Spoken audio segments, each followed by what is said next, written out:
Okay, everybody, we have now moved on to the Smack Talk Performance Awards for 2012, Best and Worst.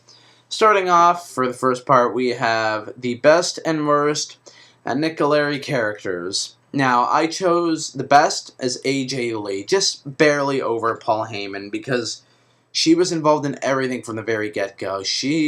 Her relationship with Daniel Bryan, the character progression between the two of them going into WrestleMania 28 and after that was phenomenal chemistry that the two had. It was very similar to Savage and Elizabeth. He was the cocky douchebag heel champion, and she was just following his demands because she was so blindly in love with him. And to take the scolding she did and the dumping she did, it kind of made her a little bit more, psychotic, that she started leaning towards whoever he was feuding with at the time. Eventually, she found her way into siding with CM Punk and Kane because they were, enemies of Daniel Bryan. They were feuding with Bryan. And it ended up becoming this big, edgy triangle between Bryan, Kane, AJ, and Punk, and then Bryan, AJ, Punk, until eventually Punk ended the feud, and then AJ goes to marry Daniel Bryan only to dump him at the altar and become the new Raw general manager, makes Bryan and Kane's lives a living hell by sending them to anger management.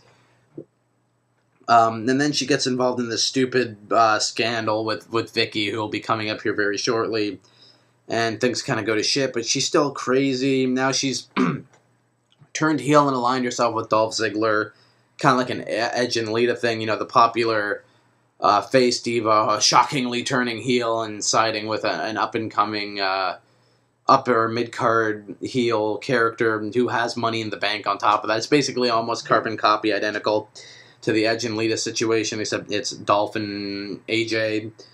So yeah, I would say she is the best from an all-around standpoint of the year. The worst is Vicky Guerrero. I find her annoying. Her presence isn't needed anymore.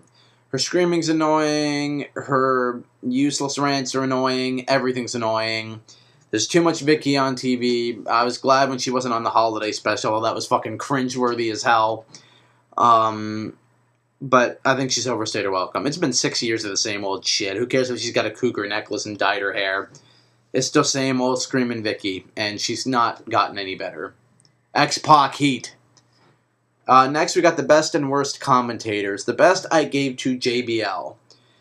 He's been back very shortly, but I think he's the best color commentator that they could have for a three-man booth. I especially like his commentary on SmackDown. There's just something about JBL's delivery that makes it so much more real. He really puts his input on stuff, and even though he's a heel, he's still very articulate and explains why he favors some people over the other, or maybe why he likes some faces despite being a heel. I liked him when he was a commentator in late 2006 to late 2007, the whole year where he was a commentator before he came back for his last in-ring run. I really enjoyed, and to see him back at the commentary booth full-time really is great to see, and I think he's the best that they have. The worst, and I love him to death, but Jerry Lawler is just so stale. I was scared as anybody when he suffered the heart attack and wished for a speedy recovery. But for the most part, he's just not that good of a commentator anymore. It's like he could care less, people. Compare this to some of his 90s stuff. It really doesn't compare at all. He blindly goes for every face that there is on the roster, blindly disintegrates any heel, and it's just the carbon copy face. And it's like Michael Cole's the neutral guy. It's and then JBL's the full-on heel now, whereas it used to be opposite. For the majority of the year, Michael Cole was the full-on heel, and Jerry Lawler was just the blind face announcer going for the faces. His commentary's stale, everything's stale. I'm glad he recovered and is fine and is in good health now, and that scare's over, but I still would say he's the worst commentator they have, because he just doesn't bring anything new to the table.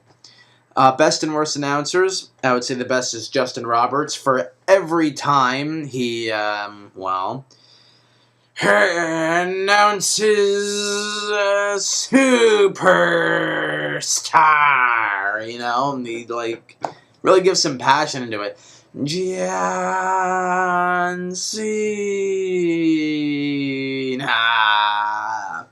CM Punk. You know, you can tell he's having fun and having good passion with it. And he's the only ring announcer I really care about, and he's the only one who like really tries. So he automatically gets the best for me. Worst is any of the guest ring announcers they've done ever in like the history of like ever doing it. They just come off so awkward, so forced. They flub up all the time. Anybody who's been a guest ring announcer for no apparent reason, they're just standing there in the middle of the ring and announce the people who are coming out. It comes off terrible. I hate it. Stop doing it. It's the worst every time. And now we move on to the second part of course, the Performance Awards coming up next.